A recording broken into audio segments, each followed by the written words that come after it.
कभी ऐसा महसूस हुआ है कि पूरी जान लगाकर मेहनत कर रहे हैं, लेकिन हाथ फिर भी खाली के खाली रह जाते हैं?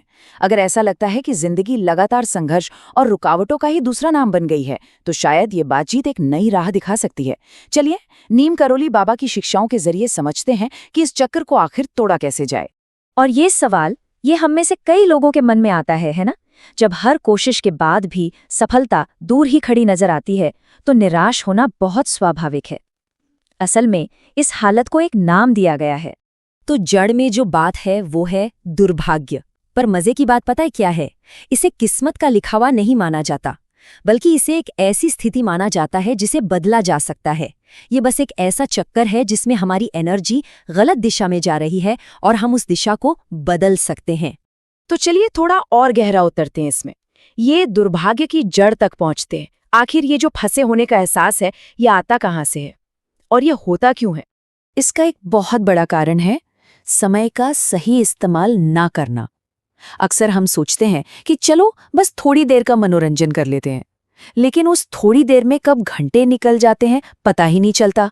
और यही गवाया हुआ समय हमारी तरक्की के रास्ते में सबसे बड़ी रुकावट बन जाता है। तो सवाल ये है कि इस चक्र से बाहर कैसे निकला जाए? देखिए, इसका जवाब कहीं बाहर नहीं है, वो हमारे अंदर ही छिपा है।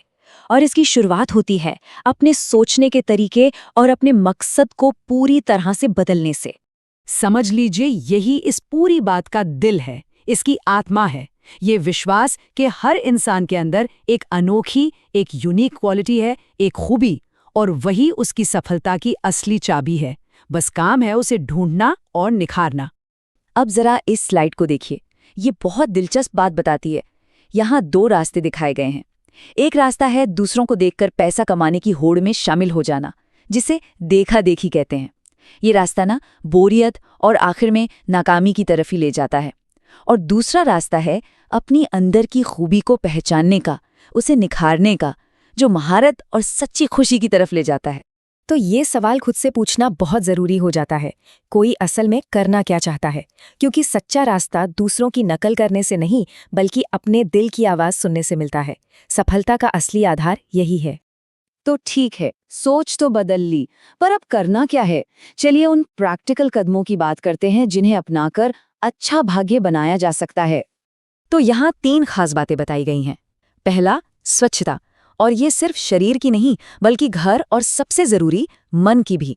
दूसरा है अच्छे कर्म, मतलब दूसरों का अच्छा सोचना और अच्छा करना।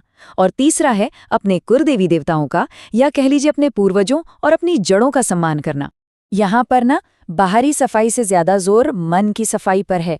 अब इसका मतलब क्या है? इसका मतलब है दूसरों की कामयाबी से जलना नहीं, किसी की पीठ पीछे बुराई नहीं करना, धोखा और झूठे वादे करने से बचना, और सबसे बढ़कर अपने विचारों को साफ और इरादों को नेक रखना। माना जाता है कि आशीर्वाद पाने के लिए ये मन की सफाई बाहरी सफाई से कहीं ज्यादा जरूरी है। कर्म का सिद्धांत देखिए बहुत सीधा साधा है, जो बोएंगे वही काटेंगे।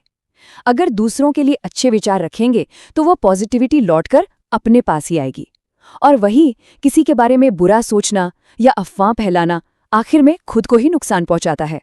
और हाँ, अगर किसी को लगता है कि पुराने कर्मों का बोझ बहुत भारी है, तो उसका भी एक रास्ता बताया गया है, दान पुण्य, जैसे गरीबों की मदद करना या जानवरों को खाना खिलाना। ये अच्छे काम उस बोझ को हल्का कर सकते हैं। ये अच्छे कर्म अतीत की जंजीरों को तोड़ सकते हैं। और अब हम आते हैं सबसे जरूरी, सबसे आखिरी चीज पर, अटूट विश्वास पर। जब भी कोई अपने दिल की सुनता है ना, तो ये 4 लोग क्या कहेंगे वाली आवाजें जरूर आती हैं। लोग सलाह देने और रास्ता भटकाने आ जाते हैं। तो यहाँ चेतावनी ये है कि इन आवाज़ों को सुनकर अपने रास्ते पर शक नहीं करना चाहिए। इसे समझने के लिए एक बहुत ही कमाल का उदाहरण है महाभारत से, जब भगवान कृष्ण ने अर्जुन के सामने एक चॉइस रखी। इस फैसले का मतलब बहुत गहरा है। अर्जुन ने एक तरफ रखी विशाल सेना की ताकत के बजाय दूसरी तरफ अकेले खड़े भगवान कृष्ण के दिव्य मार्गदर्शन को चुना। वो जानते थे कि असली जीत संख्या में नहीं, बल्कि सही सारथी के साथ होने में है। और ये स्लाइड देखिए, ये कितनी खूबसूरती से बताती है कि आज के जमाने में वो सेना क्या है और कृष्ण कौन है। सेना है पड़ोसी की नई कार, दोस्त का महंगा फोन, दुनिया की वाहवाही। और कृष्ण है अपना खुद का विश्वास, एक ऊंची शक्ति पर भरोसा और वो सच्चा रास्ता जो दिल से निकलता है। और यहीं पर एक और जरूरी बात आती है, अटूट विश्वास की। इसका मतलब है एक ही मार्गदर्शक पर, एक ही रास्ते पर टिके रहना।